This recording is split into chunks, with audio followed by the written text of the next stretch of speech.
Tēnei mea te reo te kāinga, ka hua mai i te whenua.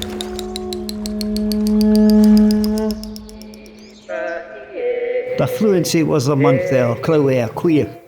So those of us that were lucky enough to be around at the time, we learnt. There are a lot of kōrero on this island that pertains to us specifically. Takihi!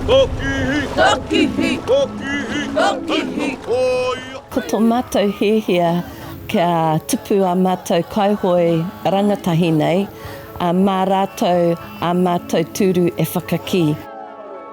Ia hau e tuana runga e te waka e tino ki te ana i taku whenua taurikura me te rongo i te tāhua i ngā hitori o aku tūpuna. Takihi! The reo for me is about being able to communicate and understand what my mokos are saying. For me it's mostly timing related instead of age related. I'm ready because I'm home, back on the marae. Tēnei wānanga, he wānanga ako nei ki runga ki te marae, anō nei he mea takahi te whenua o Mangatū.